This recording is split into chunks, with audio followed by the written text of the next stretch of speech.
Eis que diante de ti pus uma porta aberta e ninguém a pode fechar. Essa é a promessa que os cristãos da cidade de Filadélfia escutaram da parte do Senhor Jesus. Leitura bíblica aí, Apocalipse 3:8. Então fica aqui comigo até o fim que você vai descobrir porque esta porta foi aberta aí para os cristãos da igreja de Filadélfia, que pode representar também nós, hoje no tempo presente. Essa promessa tinha a ver com o quê? Com o privilégio da entrada do reino de Deus, concedido soberanamente por Cristo, bem como a oportunidade de serviço em favor desse mesmo reino. Apesar das dificuldades enfrentadas por aquela comunidade cristã, a fé daqueles crentes era genuína e seu empenho na obra de Deus era verdadeiro. Então a carta que o apóstolo João registrou aí, endereçada à igreja do próprio Senhor Jesus, foi essa aqui. Eu sei as tuas obras, e eis que diante de ti pus uma porta aberta, e ninguém a pode fechar. Tendo pouca força, guardastes minha palavra, e não negastes o meu nome. Então essas palavras aí foram ditas pelo Senhor Jesus para a igreja de Filadélfia. E você é a igreja de Filadélfia do tempo presente. Você tem tido pouca força, mas você não tem negado o nome do Senhor Jesus. Você tem tido aí muita adversidade, mas o Senhor tem te dado força e você tem pedido a Deus força para estar servindo a Ele. E quem escreveu aí essas revelações foi o apóstolo João, e ele ficou conhecido como o discípulo amado, mais próximo de Jesus, porque ele prestava muito bem atenção nas palavras que Jesus falava. E foi na ilha de Patmos que o apóstolo João recebeu esta revelação, né? O livro de Apocalipse significa revelação. Então foi lá que este apóstolo recebeu essas revelações sobre essa mensagem aqui. Eis que pus uma porta aberta diante de ti. Então, a igreja de Filadélfia sofreu grande perseguição promovida pelos judeus daquela cidade. Eles faziam oposição e admissão dos gentios como parte do verdadeiro povo de Deus. Eles não aceitavam a ideia de que o Senhor estava recendendo na comunhão de sua família naquelas pessoas que não eram descendentes sanguíneos de Abraão. A oposição dos judeus naquela cidade era tão grande que eles eram chamados por Cristo de sinagoga de Satanás. Vamos saber o que significa sinagoga de Satanás? Sinagoga de Satanás era uma expressão utilizada 2 vezes na Bíblia, no livro de Apocalipse, para se referir aí à oposição judaica que tomou forma contra a comunidade cristã naquela época. Essa expressão aparece nas cartas das igrejas a Esmirna e a Filadélfia, Apocalipse 2:9 e Apocalipse 3:9.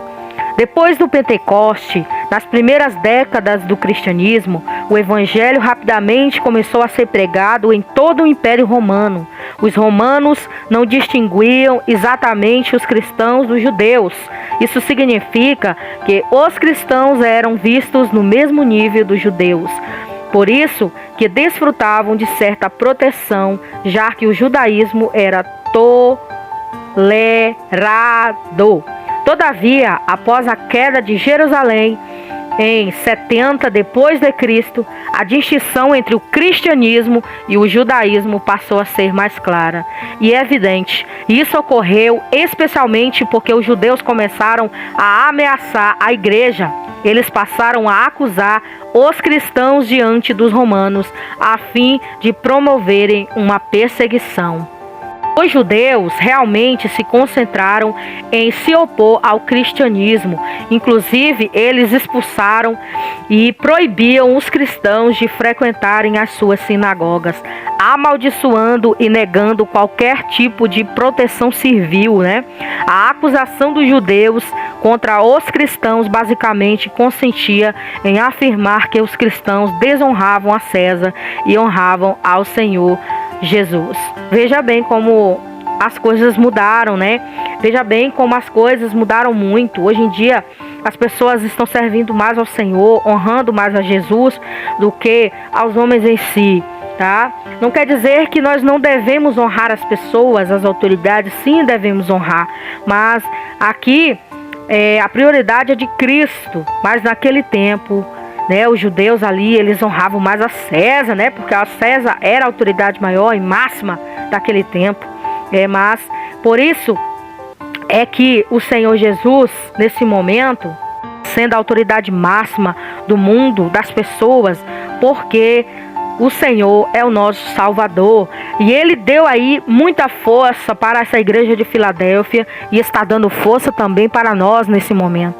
Quantas vezes, né, estamos desanimados, estamos sem força, e o Senhor chega com a palavra, usa alguém para trazer uma força para ti, usa uma mensagem, usa uma profetisa, um profeta do Senhor e fala: olha, o Senhor é contigo, te levanta. Quantas vezes, né, o Senhor usa esses vasos do Senhor para nos dar força, e como também tem usado nas redes sociais, aqui no canal no YouTube, em vários lugares, como também está usando a minha pessoa nesse momento para você, para te dizer que você tem tido pouca força, mas você não negou o nome do Senhor, você não tem negado o Senhor Jesus, mesmo com as lutas, com todas as coisas que têm acontecido. Você tem sido aí uma coluna, uma fortaleza na vida de muitas pessoas. Continue assim, porque o Senhor está te dizendo que Ele vai te honrar, que Ele vai te dar força para você continuar a sua caminhada.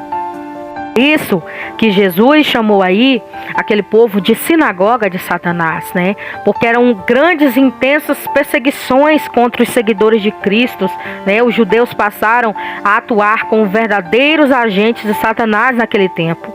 Por isso que através aí do apóstolo João, ele associou aí as sinagogas judaicas das cidades de Esmirna. Bem, ele colocou essa passagem bíblica aí no livro de Apocalipse para mostrar o que estava acontecendo, né, por trás de tanta perseguição. Ele disse que aquele povo seria chamado sinagoga de Satanás, e dando força à igreja de Filadélfia, né, dando aí essa injeção de ânimo. Então daí foi explicado o significado de expressão de sinagoga de Satanás. Então, nesse contexto que Cristo diz que havia posto diante de sua igreja uma porta que ninguém é capaz de fechar. Além disso, ele também diz conhecer muito bem as obras daqueles cristãos. Mas o que significava essa porta aberta? Alguns estudiosos dizem que a porta aberta significa a admissão do reino de Deus, e outros preferem dizer que a porta aberta significa uma oportunidade de serviço. Com certeza você aí que é cristão já ouviu uma palavra profética liberada aí através do homem e de uma mulher de Deus, um profeta, uma profetisa, falando para você: eis que o Senhor está abrindo uma porta, principalmente para algumas pessoas que se encontravam aí desempregadas, pessoas que estavam aí sem trabalhar, e Deus chegava com essa palavra de ânimo: eis que eu estou abrindo uma porta de serviço, de trabalho para você. Então essa palavra de ânimo vem para as pessoas que realmente estão precisando, as necessitadas, que estão aí precisando de uma porta aberta. Essa palavra também, ela pode ter esse significado. Pode ser também a porta da saúde, a porta da libertação, a porta aí de um emprego, como eu já falei. Então são várias portas que esta palavra pode ser traduzida, pode ser revelada para você. Quem sabe você está esperando aí uma porta se abrir para você, em qualquer área da sua vida. Pode ser também a porta da área sentimental, que Deus está abrindo para você ser feliz na área sentimental. Pode ser também a porta da família, para Deus restituir as pessoas que estão afastadas dos caminhos do Senhor. Pode ser também na questão financeira. Pode abranger aí em todos os aspectos de sua vida. Deus sempre tem uma palavra de força, de ânimo para a sua igreja. Essa igreja pode representar você que está precisando dessa palavra, dessa revelação nesse momento para a sua vida. A porta também do evangelismo, que Deus pode abrir para você também pregar em outra nação, em outro lugar. Deus abre muitas portas, mas lembre-se que você vai passar lutas, você vai passar adversidades, mas se o Senhor está abrindo essa porta para você, Ele se garante, Ele garante a sua palavra. Ele, quando Ele fala, Ele cumpre, porque em Números 23:19 diz que Deus não é homem para que minta, e nem filho do homem para que se arrependa. Falaria Ele e não cumpriria? Com certeza Ele fala, Ele cumpre. Porque com certeza muitas pessoas querem ouvir essa palavra, essas boas novas de salvação, porque o Evangelho são boas novas de salvação. Essas palavras pregadas aqui são boas novas para você, que está ouvindo aí a palavra do Senhor. Então, no grego, a frase "eis que diante de ti pus uma porta aberta" enfatiza também essa porta. Ela foi aberta no passado e está sendo aberta também no presente, Então, Cristo não iria abrir uma porta diante daquela igreja, mas Ele já havia aberto a porta e continuava mantendo aberta. Além disso, Ele assegura que ninguém seria capaz de fechar aquela porta. Somente o Senhor é quem pode abrir a porta da fé e tornar possível o sucesso da tarefa da proclamação do Evangelho. Bem como é verdade que ninguém pode fechar essa porta maravilhosa. Às vezes nós somos limitados. Nossas forças humanas não têm capacidade, mas a eficácia da obra de evangelização é poderosa. Entenderam? Ele quem abre e fecha a porta do serviço de proclamação do Evangelho. Vamos fazer uma leitura aqui em Isaías 45 para você ver como Deus é quem fecha, quem abre as portas aí para a proclamação do Evangelho de Cristo. Vamos ler Isaías 45, do versículo 1 ao 6, que diz assim: Assim diz o Senhor ao seu ungido, a Ciro, a quem tomo pela sua mão direita, para abater as nações diante de sua face. Eu soltarei os lombos dos reis, para abrir diante dele as portas, e as portas não se fecharão. Eu irei adiante de ti, endireitarei os caminhos tortos, quebrarei as portas de bronze e despedaçarei os ferrolhos de ferro. E te darei os tesouros da escuridade e das riquezas encobertas, para que possas saber que eu sou o Senhor, o Deus de Israel, que te chama pelo teu nome. Por amor do meu servo Jacó e de Israel, meu eleito, eu a ti te chamarei pelo teu nome, e pus o teu sobrenome, ainda que não me conhecesses. Eu sou o Senhor, e não há outro fora de mim. Não há Deus. Eu te cingirei, ainda que tu não me conheças, para que saiba que desde o nascente do sol e desde o poente que fora de mim não há outro. Eu sou o Senhor, e não há outro. Usando o profeta Isaías para falar com este rei daquela época. Então, muitas pessoas ouviram essa palavra, e Cristo também tem falado aí sobre a chave de Davi. Como você pode ver na imagem ilustrativa aí, este homem aí com a chave na mão, significando aí a chave de Davi. Chave de Davi, vamos ver que chave será essa? Chave de Davi significa o acesso ao reino de Deus e à vida eterna. A Bíblia revela que Jesus é aquele que tem a chave de Davi, que abre e ninguém fecha, e que fecha e ninguém abre. Apocalipse 3:7, nesse sentido, a figura da chave simboliza aí o poder e a autoridade. Versículo aí que traduz bem isso é Isaías 22, né? Uma promessa feita aí a Eliaquim, que diz assim: e porei a chave da casa de Davi sobre o seu ombro, e abrirá, e ninguém fechará, e fechará, e ninguém se abrirá. Veja como essa palavra é parecida aí com a de Apocalipse. Veja como a Bíblia, ela se encaixa muito bem, se complementa muito bem. Então essa palavra aqui, ela foi endereçada aí para Eliaquim, e se cumprindo aí em Apocalipse 3:8, o Senhor dando essa promessa à igreja de Filadélfia e também fazendo essa promessa para nós, porque nós também somos aí representação da igreja de Filadélfia.